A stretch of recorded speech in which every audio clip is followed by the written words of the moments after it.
Welcome to the Thrive in Fashion podcast, where we explore the role of the fashion buyer, the knowledge and skill sets required for success, and the impact of the role in your retail business.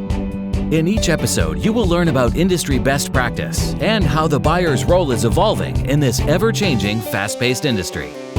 And now, here is your host, a fashion industry expert with over 20 years of experience, Elisabeth McHale. Working directly with manufacturers has many advantages, but it does come with its own set of challenges that does require specific knowledge and know-how. Welcome to this week's episode of the Thrive in Fashion podcast. I am your host, Elisabeth McHale, and today I'm talking about how to work with suppliers to develop products from concept to delivery. Understanding and developing your relationships with your suppliers, whether you're a seasoned buyer or just starting out, can significantly impact your role and have positive outcomes. I will cover the advantages of working directly with manufacturers, some of the potential pitfalls, and strategies to anticipate challenges and how to ultimately build a strong and lasting, mutually beneficial partnership. So first, why work directly with manufacturers? There are advantages of working directly with manufacturers instead of going through an agency or buying house. When I first started my fashion buying career, the companies I worked with were mostly dealing with agencies or buying houses. Over time, this transitioned a lot to working mostly directly with manufacturers. The direct approach offers a few key benefits that can enhance your buying process and product development.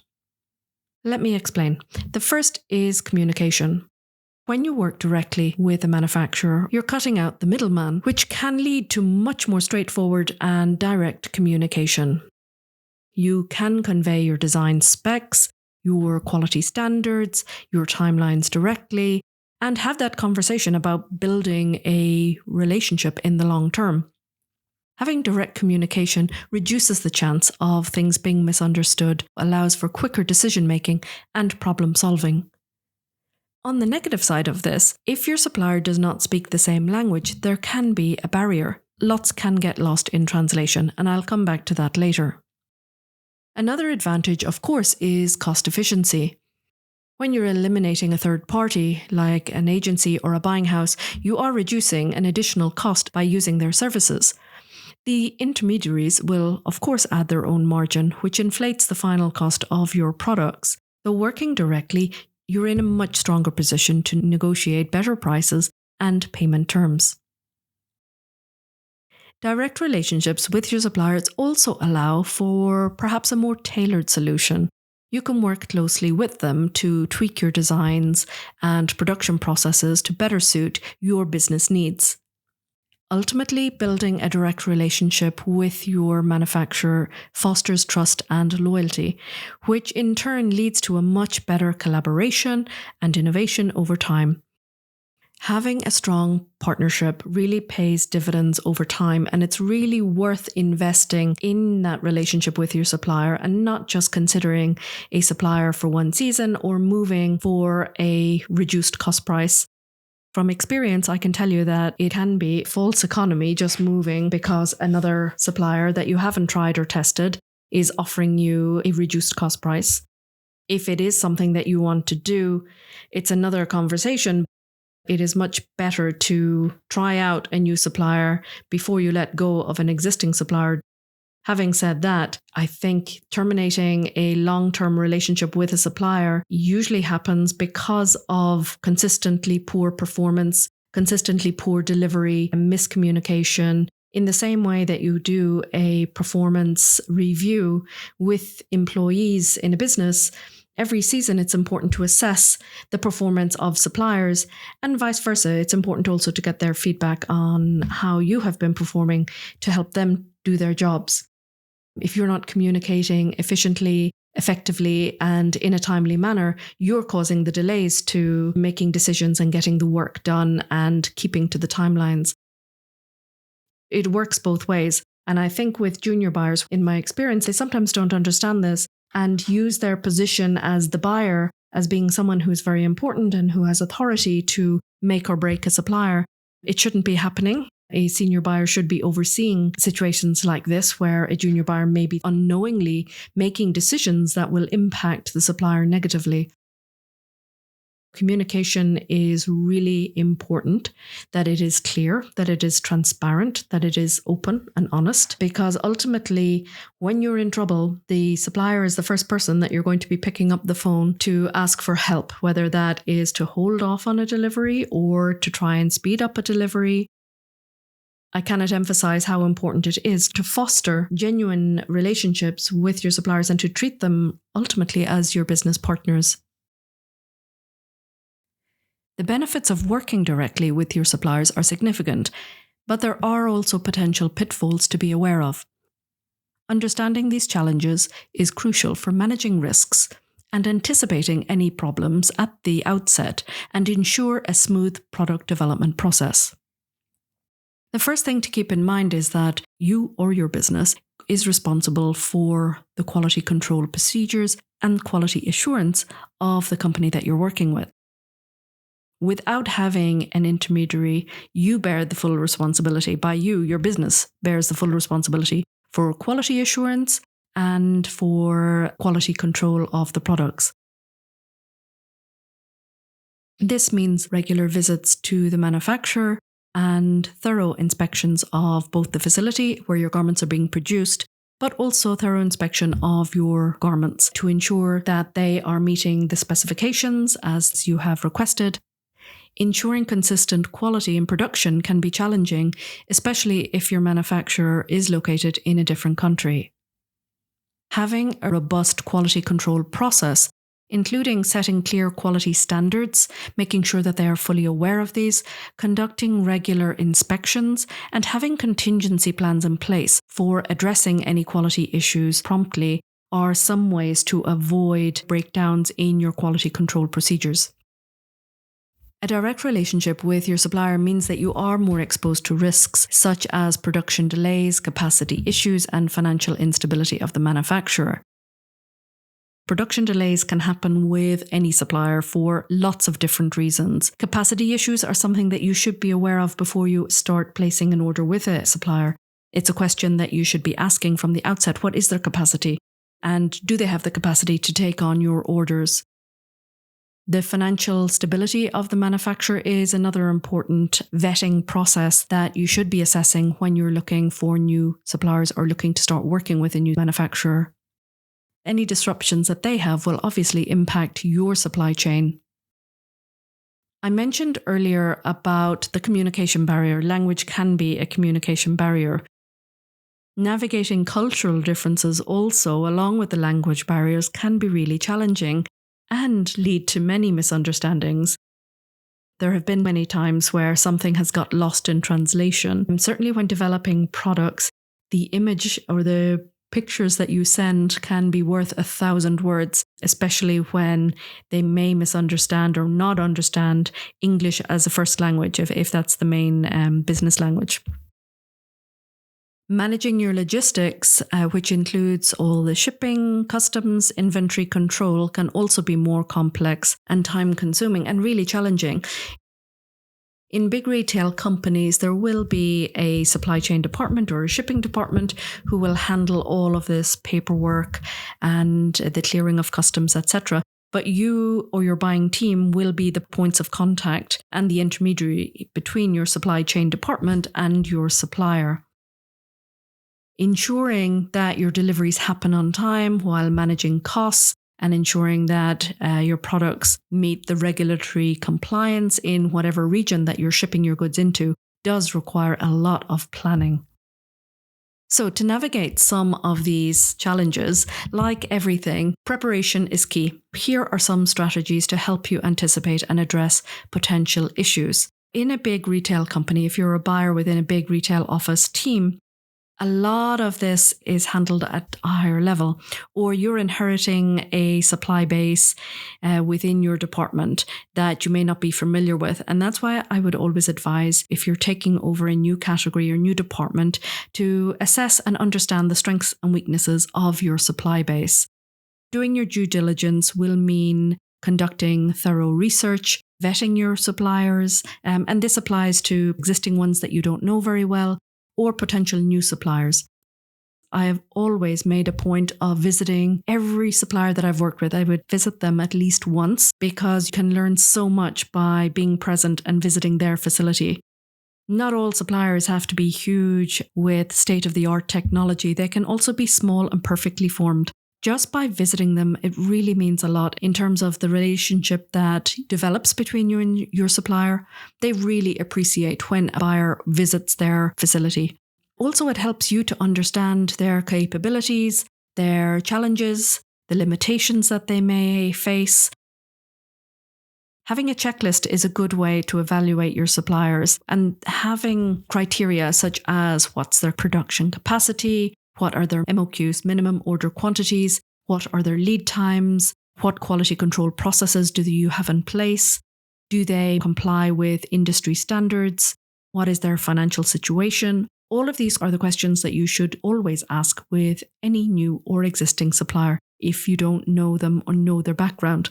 The other thing that you can find out is that perhaps they are working with your company in one particular category, but with other businesses, they are producing different products. So visiting their facility is another way to find out, who they're working with and what other products they're doing. Sometimes you can be in for a nice surprise and find that they're making a product that you are looking for additional production capacity in. It's always important to establish clear and detailed working agreements, and this includes pricing and for new suppliers what the payment terms are, can they meet them? Establish what your quality standards are and what your delivery schedules are. Having a well-defined critical path along with a business contract will help prevent misunderstandings at a later stage and also provide a reference point in case of disputes. This can also apply to the actual order that you are placing with the supplier. I always encourage buyers to include as much detailed information as possible about the garment that you're placing an order for. It's really important not just to have the picture, but to have all of the specific details written on the order. For example, if you've written down this is a shirt with 2 short sleeves and a chest pocket on the left-hand side, if you end up getting a garment with 2 long sleeves and no pockets, there's definitely a breach of your agreement and contract with the supplier. This is just a small example, but it's only when you run into trouble that you realize the weakness of your contracts or your agreements that you've had in place or have not had in place. Maintain consistent communication. Having regular meetings, updates, and visits to your suppliers helps to maintain consistent communication, and it also helps to address any issues that could arise. I would always advise that the earlier you know of a problem, the easier it is to find a solution. Or if you need to pivot, find an alternative. The longer time that you have to do that, the better. Consistent communication and regular communication helps to build a stronger partnership. When I was starting out all those years ago, we were writing orders by fax. If there was a problem, we were picking up the phone and trying to resolve it over the phone. Now having video technology, you can see and hear and communicate just as good as if you're there in person, and you've saved yourself a flight and time out of the office to try and resolve a problem. In this instance, it's a more effective way of resolving issues and a more effective way of communicating.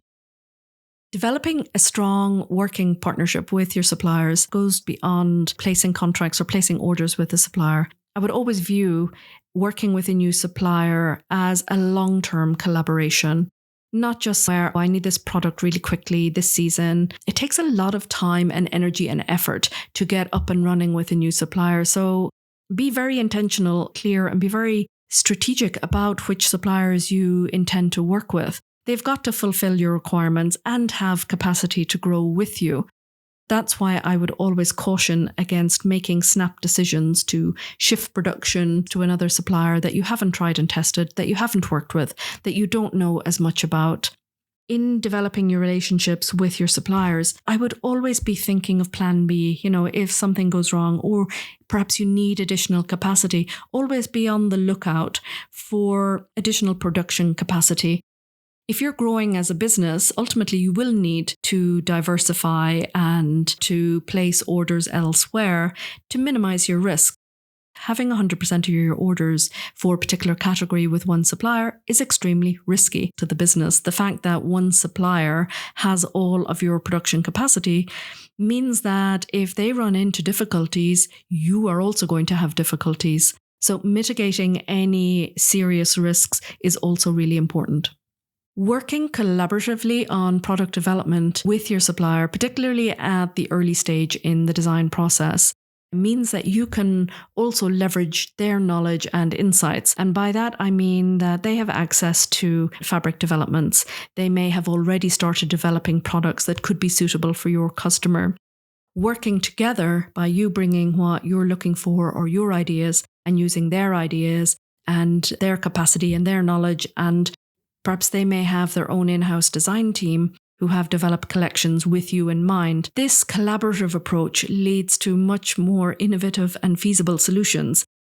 In the past, when I have gone on various buying trips where I was intending to confirm and place orders for a particular phase of the buying season, I had my plan in place. I knew the products I was going to confirm. I knew what my targets were. But once I visited the suppliers and came across something that I felt was better than what I had in my range, I always had that room, I left that buffer to allow myself to make changes to the range or changes to the products that I had intended because I saw something even better than originally planned. And that's one great benefit of working together with your suppliers on product development.